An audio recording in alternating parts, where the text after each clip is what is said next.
I started this series a few weeks ago called Running on Empty. And what we've been looking at is kind of this burnout society that we live in, where we are constantly at the margins, and then we wonder why we're always tired, or why we always feel worn out, or why anxiety levels run high. And we talked about just the whole idea of burnout in the first week. And then last week we talked about Sabbath and Sabbath rest. And if you've missed any of these messages, by the way, you can go to our YouTube channel, ShalomLifeChurch, or follow us on Facebook at ShalomLifeChurch, and you can watch any of them. They're all there, including one of the ones that we missed. I went back and re-recorded it so that you'd be able to have that. You know, years ago, Apple gave us this capability to get a screen time report on our phones. And what they were encouraging you to do was basically take the first day of the week and take a look at what your screen time was for the previous week. And I thought, oh, that's kind of a cool idea. I'll try that. And then I was horrified. Like, I thought, oh my gosh, like this is like the most convicting thing. And I looked down at that notification, and I thought to myself, this has got to be wrong. Like, there is no way I spent that much time on my phone this week. And the reality is, we do. And we have. And if you're one of the few people that doesn't have a smartphone, that doesn't text and use email and all of that, congratulations. You know, like I at times I'm like, I don't know how you live without this thing. But I'm not sure this thing that was supposed to make our lives better has actually made our lives better. And I want to kind of paint a picture of that with you today. And I just want to say something to you. Like, if I was to go back through the last, this is my 26th year of ministry, or 27th, I don't remember, doing this full time. If I was to take like the top 5 sermons that are not only the hardest to preach, but I really should just preach to myself, this would be in the top 5. So I want to tell you, I'm not preaching this at you. I try never to preach at you. I try to talk with you, because we're kind of in the same boat. But this one I found relatively convicting. And listen, if you don't believe the world has changed when it comes to this, let me take you back to 1998, and maybe you remember a basketball player by the name of Michael Jordan, right? I'm not dating myself, right? But Michael Jordan secures this win in 1998, and they capture a picture, and here it is. And look at the crowd. They're all watching intently. I mean, they're standing up, they're engaged, they're in the moment. Let's fast forward to LeBron James setting the all-time point scoring record. Look at the crowd. You ready?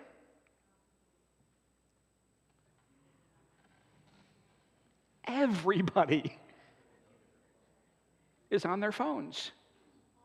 Like, everybody. And here's the thing. We experience the world now through screens. In fact, we're surrounded by them. I mean, I've got one right here. I grew up in New Jersey, spent a lot of time in New York, pastored just on the edge of Queens. I love New York City. I remember a few years ago going into Manhattan, getting off at Penn Station, which is 34th Street, walking uptown, and walking into Times Square and kind of catching my breath and going, no matter where you turn in Times Square, there are screens.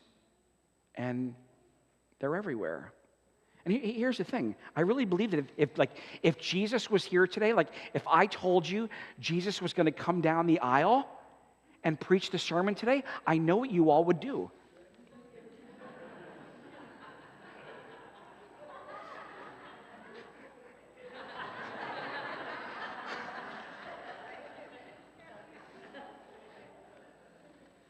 We got to talk about this thing this morning, because it's actually getting in between you and me. It's actually keeping you from enjoying the life that you were designed to live. Now, a couple of disclaimers, okay? As far as we know, I can't find any sermons in the Bible about iPhones or technology, really. And I'm not trying to say something that Scripture says about this because it doesn't specifically talk about phone usage. And number two, I'm not judging you. This is a judgment-free space. This is not a screens are bad and you're bad and we all need to go home, right, and burn our secular CDs, to which half the room is going, what's a CD? And if we had more time, we could talk about how you're not actually the customer when it comes to your phone and your apps and all the rest. We could talk about how the advertisers are actually the customers and you're the product, and that companies like Google and Meta collect data about you, and then they sell advertisements. And really what they're doing is they're selling predictions about you because they're watching the trends of how you use your phones. And these services are free because we've traded our data for convenience. There's a Netflix documentary, and I don't know how many of you are Netflix users, maybe you're Hulu or whatever it might be, but I want to encourage you to go home today and sometime the next week or so, watch the Netflix documentary, The Social Dilemma. Anybody see this? It's really quite something. And there's a quote in there that says this: if you're not paying for the product, you are the product. Nothing's free. And if we had more time, we could talk about how the promise of the internet was to bring the whole world together, when in reality, it's actually caused more separation, more segregation.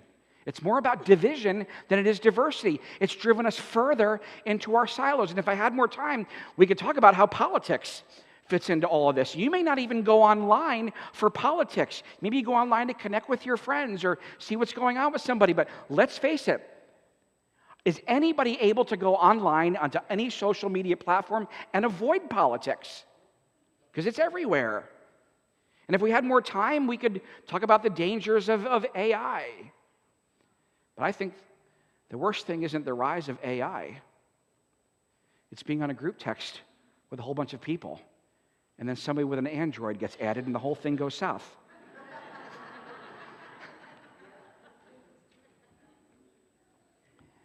The truth is, the screen time debate is over. Screens won. So today, I want to make sure that we're living well in the hybrid world that we're in and make sure we're taking care of ourselves in the right way. Because the reality is, we become pretty attached to these things, literally. I'm going to give you some facts today and some statistics that, if you're anything like me, will make you go, whoa. 75% of American adults say that they can reach their phone without moving their feet 24 hours a day. One recent study asked a group of 19-year-olds which they would rather have happen: a broken phone screen or a broken finger. What do you think they picked? One said this: you've still got 9 good ones to scroll with. Over half of all Gen Zers report being on their phones at least 10 hours a day. And millennials are not absolved here either. This is why they are calling scrolling the new smoking. We know it's not necessarily good for us, but at least it's there for us. It's why Ronald Rolheiser says this: technology is the new gluttony. It's the buffet we can't seem to get away from. And therein lies the dilemma. Maybe you would say, I love my phone, but I hate my phone. Meaning, I love what it's able to provide for me. I don't always like what it's doing in me. In the movie The Social Network, Sean Parker, one of the most renowned hackers in the world, says this: God only knows what it's doing to our children's brains. The thought process that went into building these applications, Facebook being the first of them, was all about how do we consume as much of your time and conscious attention as possible.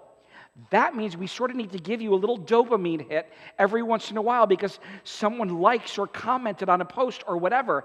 And that's going to get you to contribute more content, and that's going to get you more likes and more comments. It's a social validation feedback loop, exactly the kind of thing that a hacker like myself would come up with because you're exploiting the vulnerability in human psychology. Welcome to running on empty. The vulnerability that he's talking about has to do with dopamine. He mentioned that.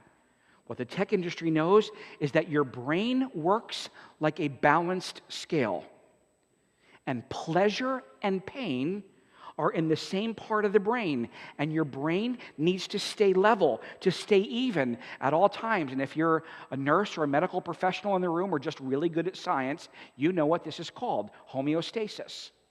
The balance that the brain is always working toward. And every time you get a hit of dopamine, and on the pleasure side of your brain, it responds by throwing weight onto the pain side of the scale. And that reduces your production of dopamine. So then you have to go back for more because you can't produce it yourself any longer. And you need it. You begin to crave it the more you get addicted to it. And what's wild is that every click and every swipe ends up giving things to us like this. Ready? Is being proven today. Anxiety. Insomnia. Why insomnia? Because people are up all night. You turn over and you're like, why is my spouse's side of the bed glowing? Irritability, because we're not getting the sleep that we should. Depression. I'm going to talk a little bit about that one. Craving and fatigue. I see this in my own house. I have two kids. They're 13, soon to be 13 and 14.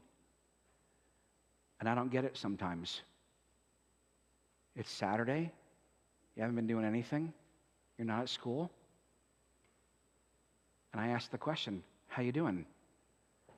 And I'm finding with teenagers sometimes, I ask the question, how are you doing? And the answer 9 out of 10 times is this. Ready? I'm tired. Tired from what?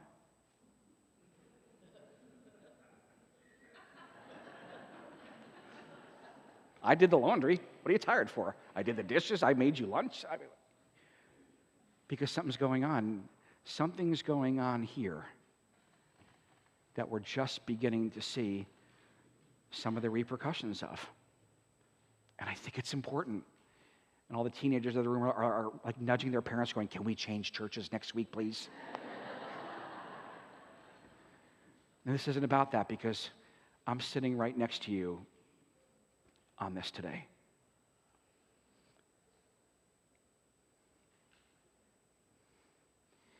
So, if you could describe running on empty in 6 words, it might be these. And all of these are normal to us, right? Yes or no? But do you know what this is actually a list of? Withdrawal symptoms. Anxiety, insomnia, irritability, depression, craving, fatigue. And people experience fatigue for a reason. You and I experience craving for a reason. I experience anxiety for a reason. Here's what's crazy to me. Did anybody ever stop to think that the rise in anxiety in our culture today is rising at the same rate our technological advances are rising? And we're wondering why? And Instagram or other social media platforms post reels or videos telling you that you have an anxiety problem. I mean, the audacity of Instagram to tell you that you and I have an anxiety problem when really Instagram is the problem. That's the definition of gaslighting. And in reality, when you get off of social media for a while, you feel better. Could it be that our society is living in a global state of digital withdrawal, and it doesn't even know it? Could it be that our global experiment in omnipresence, being all places at all times, comes with some side effects? Anxiety is a symptom. It's your body telling you, hey, something's not right. That's common sense now, but it used to be a pretty controversial idea. And these are symptoms. Depression at times is a symptom. There's an encouraging finding because we know now that depression doesn't mean something's wrong with you. It just means there's something that's not right in your environment, or maybe in your society. It means there's something that needs to be fixed. And years later, a man comes along by the name of Johann Hari, and through his research, he's identified the 9 true causes of depression. And about 7 or 8 of them are social causes. And if I could sum up his findings in 2 or 3 words, it would be this: depression equals disconnection. What do we do when we're depressed? We don't run to relationships. We isolate, don't we? And so here we are living in a society that where we think we have the idea that we're connected, and it's false. I can't possibly think I'm connected to you simply because I can follow a 3-sentence highlight reel of your life on social media. That's not connection. Connection is what you do here, what you do in environments where the technology is put away and you get to interact and you hang out in the lobby, and some of you don't leave here till like 1:30. Because you just like to be together, and you have people in your homes, and you go love on kids down in kids ministry, and you hang out in small groups, and you take trips together. Here are the 9 causes of depression, according to Hari. Meaningful work, not knowing if my life matters. Maybe it's other people. Other people can bring this to us. Disconnection from other people, or disconnection from meaningful values. What are the values that drive me? Sometimes it's childhood trauma, and I put a star there because I want to talk to you a little bit about that. Sometimes it's status and respect. Disconnection of feeling like, do I have a place in the world that matters? And do people look up to me or respect me or ascribe value to what I do? Sometimes it's just stuff in the natural world. Things happen. We look at things around us and tragedies and things that happen in the world. We go, wow, and it can bring you down, can it? Or it's hopeful. It's disconnection from feeling hopeful or secure about the future. And I put a star by childhood trauma because Hari would say that depression can be caused by or due to childhood trauma. But there's a couple of other things he lists, including genes. 37% of all depression is hereditary. That doesn't mean that if your mom or dad has it, you're more likely to be depressed. But there is this gene. So if you experience childhood trauma or you develop a toxic lifestyle, you may very well experience depression. And I'm going to give you a statistic later on that connects technology, social media, with childhood trauma. Why am I telling you this? Because we have a device that promises connection, but may actually contribute to everything on this list. Because this device gives us a disconnection. It contributes to disconnections from other people. I saw recently that loneliness has the same effect on the body as a physical attack. It contributes to disconnection from meaningful values. We talked about this previously. Advertising, we know this. Advertising makes us feel inadequate until we buy something, right? You got to have that car. You got to buy that shiny new whatever it is, because it's going to make your life better, and you won't be complete until you have it, right? We talked about this last week, keeping up with the Joneses. There's a disconnection due to childhood trauma. Are you ready for one of the most startling statistics that I learned? And I fact-checked this. Did you know that the word Facebook is used in 66% of all divorce paperwork in America?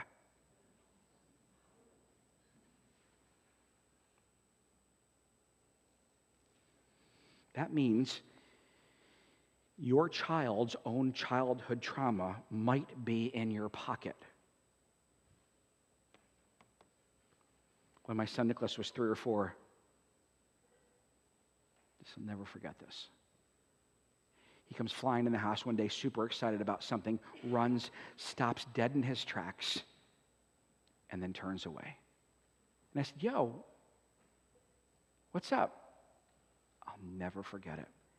I'll tell you, Dad, when you're done on your phone.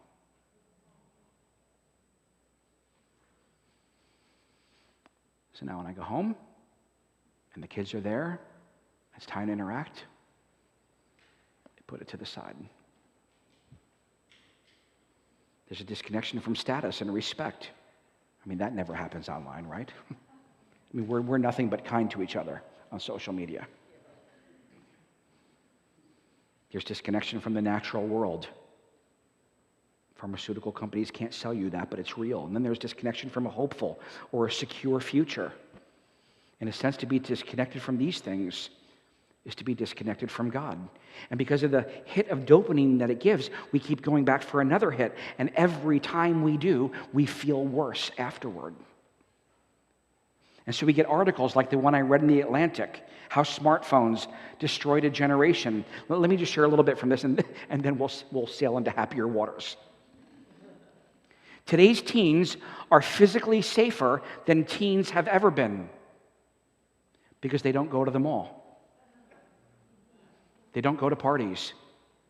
The shift is stunning. 12th graders in 2015 were going out less often than 8th graders were going out in 2009. They're far less likely to date, so sexual activity is down as well. In fact, the teen birth rate hit an all-time low in 2016. It's down 67% from where it was in the 90s. Teenagers are working less. This is one of the reasons for the hiring crisis that we've been seeing. You might think this is academic pressure, but the data shows that teenagers actually spend less time studying now than they did in the 90s. And here's what the article said.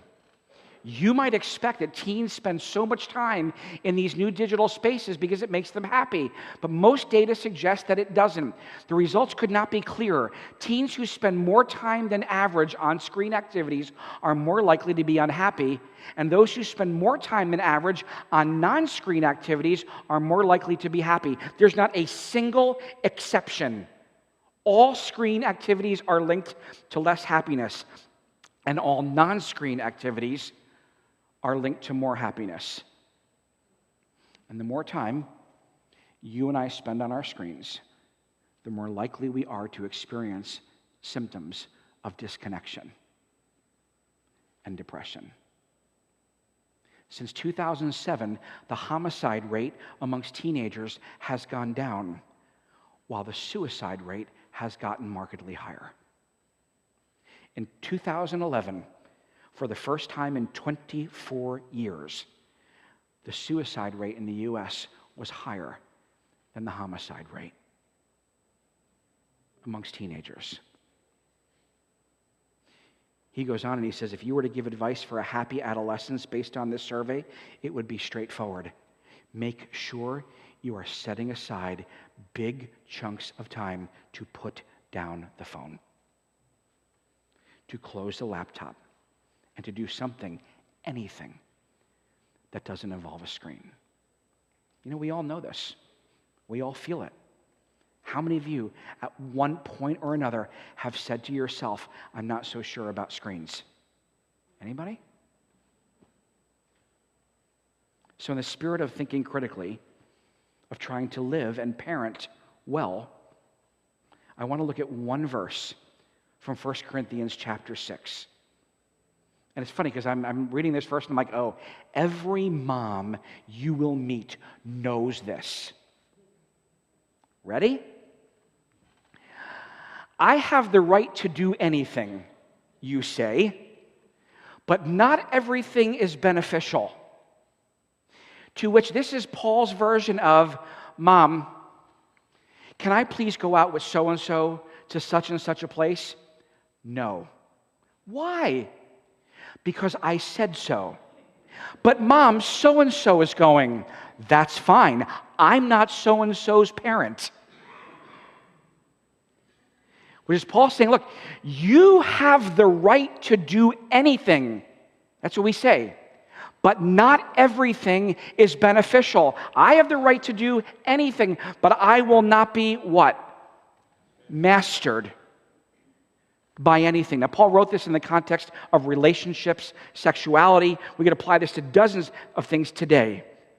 This might speak to you about how to handle money or substances or any number of things, but it certainly speaks to how we engage technology. What's he saying? I have the right to do anything, but not everything is beneficial. There's things I could say yes to that would be better for me to say no to. And there's things I could say yes to that if I indulge them enough, it will become harder and harder to say no. Maybe you're thinking, I'm not mastered by this. Really?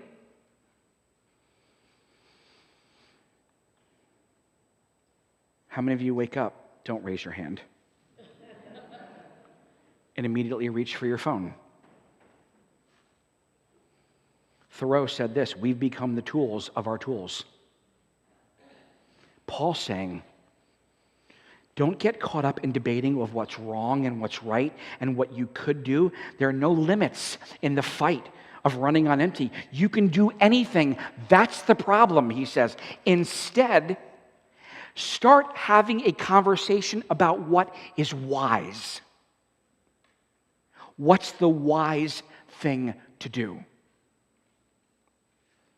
Neil Postman, in his book Technopoly, said this, technology must never be accepted as the natural order of things. Every technology, from an IQ test to an automobile to a television set to a computer, is a product of a particular economic and political context and carries with it a program, an agenda, and a philosophy that may or may not be life-enhancing, and that therefore requires scrutiny, criticism, and control.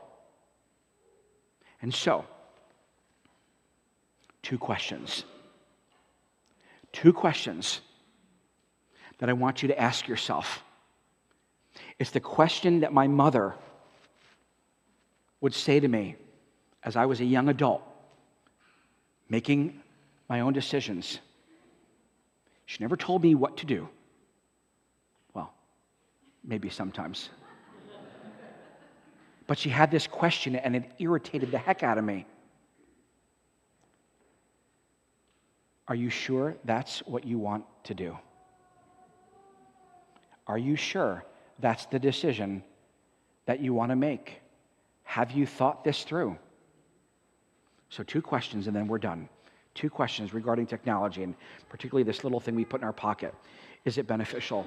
Is it beneficial for you right now? You have the right to do anything, but not everything is beneficial. Is it beneficial for you right now?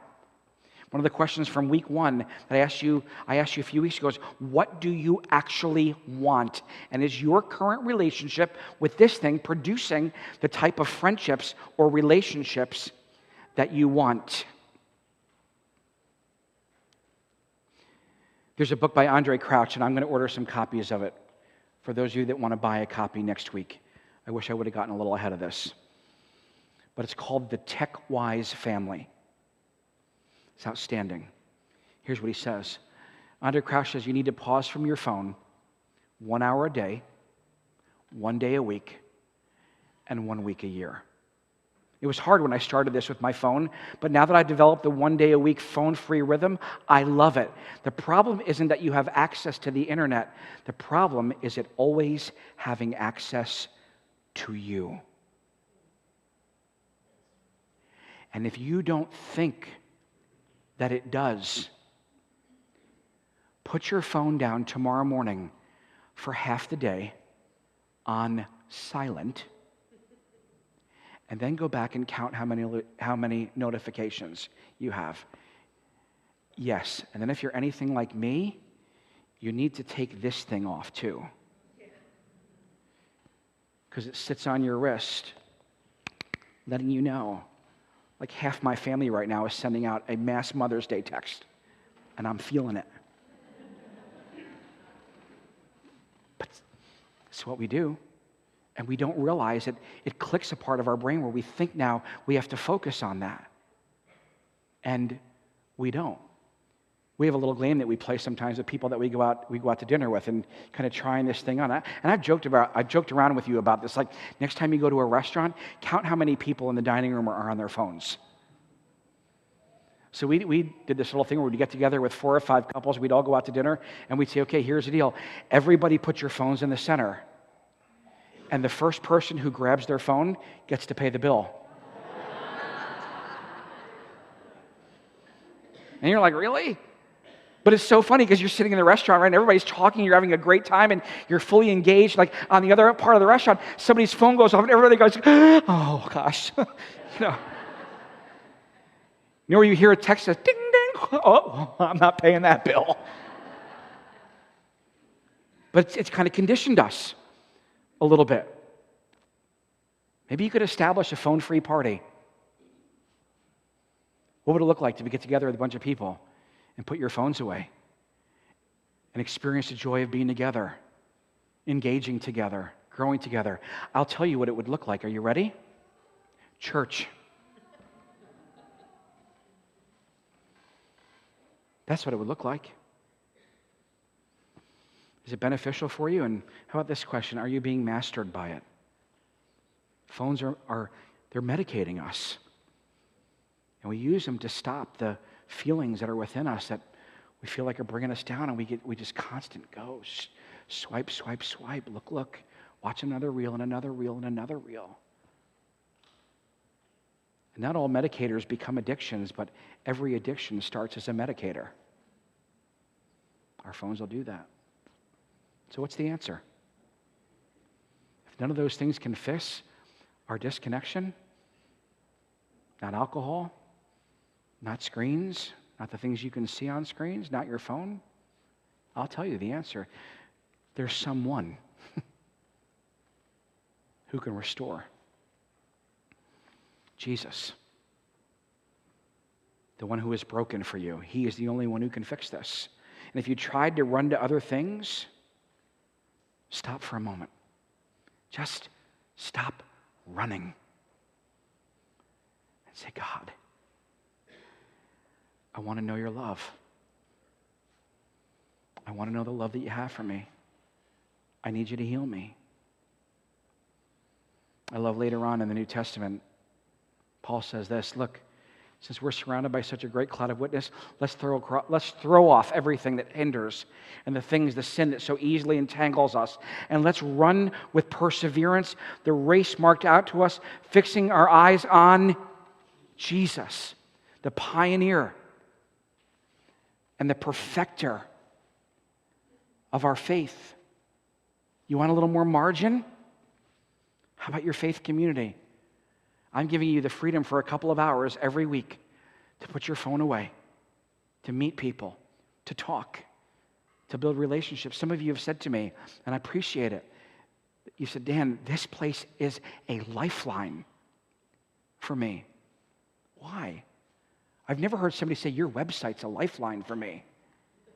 Your QR codes on the back of the seat, that changed my life. But it's relationships.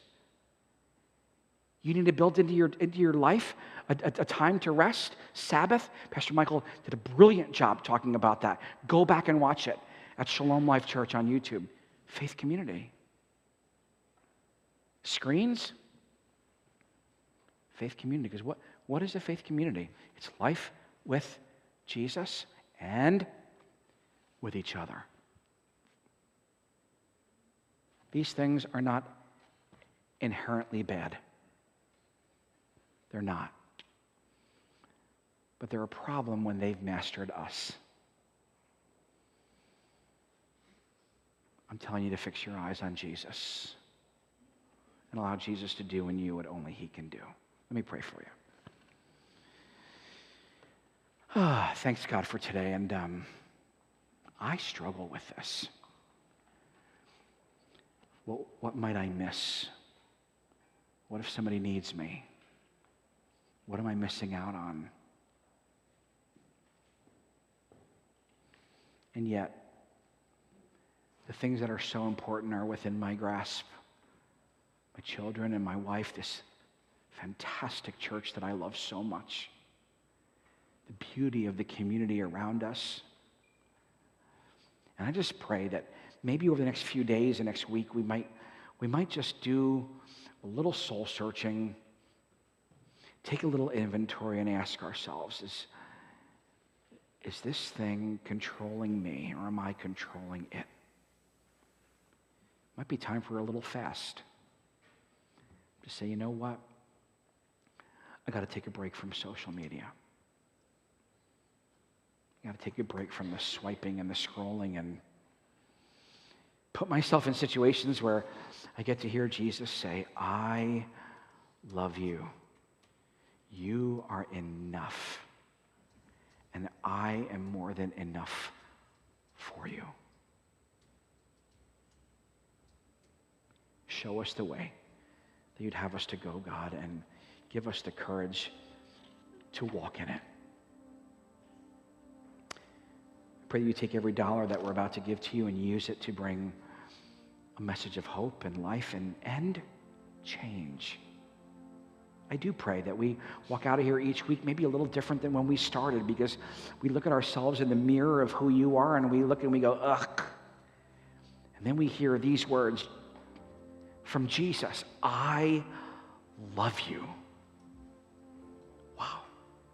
Thank you, God, for both the mirror that looks back at us and the love of Jesus that reminds us that we are yours.